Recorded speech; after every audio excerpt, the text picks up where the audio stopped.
86.6, I think, was my first weigh in. Last week, 2 weeks ago, I was down to 82.0.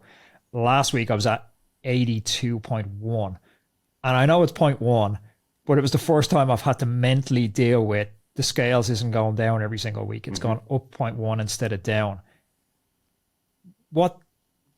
How do you view that? Not even how do you view it, but how do you work with an athlete who is struggling to see progress when progress isn't easily measurable like that?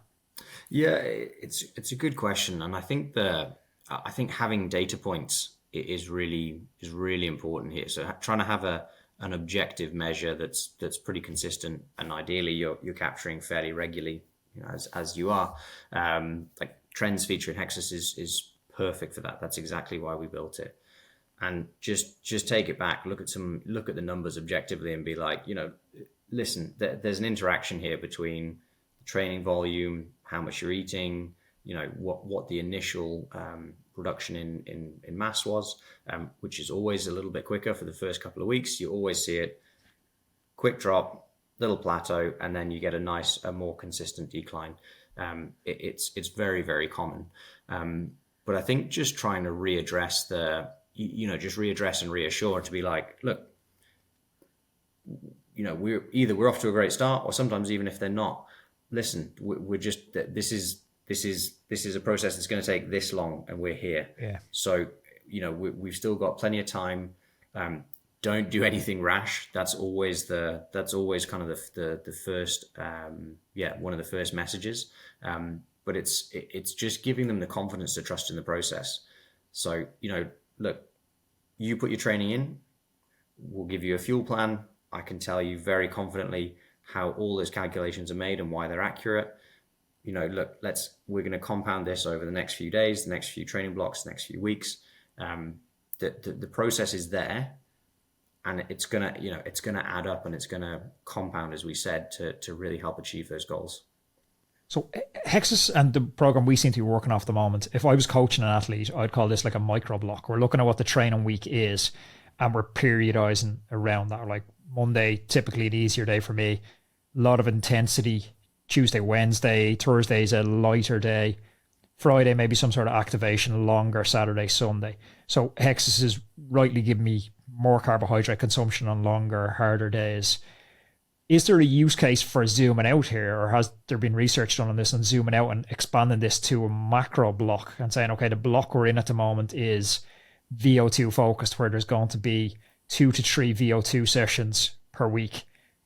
Is that a different fueling consideration than if somebody's in a threshold block or a sprint block, or is that just getting way too nuanced? No, I don't think it's getting too nuanced at all.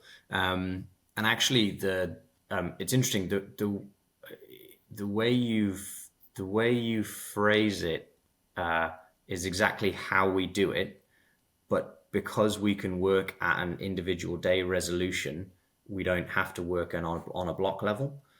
So if you think about it on a block level, actually you kind of go, okay, well, there's VO2. So traditionally, before we had the ability to take in each session and make each day and your meals unique, you would have to work in a block session, because the nutritionist didn't have the capacity to really periodize each day individually, depending on the work that you're doing, what you're recovering from and what you're planning for.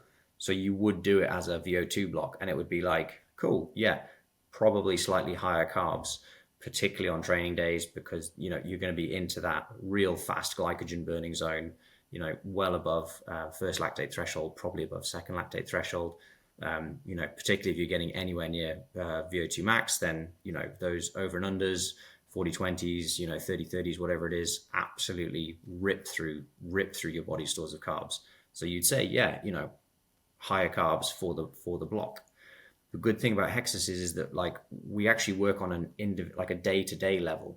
So you're inherently going to have higher carbohydrate requirements for a block of work that has a VO2 focus, but not because it's a block of work with VO2 focus, because we're able to take the detail of each session, that makes sense, and periodize appropriately for that.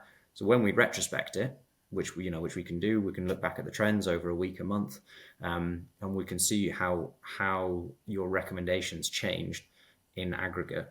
But you'll see that you'll see block periodization, but it's because of the individual periodization of each day, more so than the block, if that makes sense.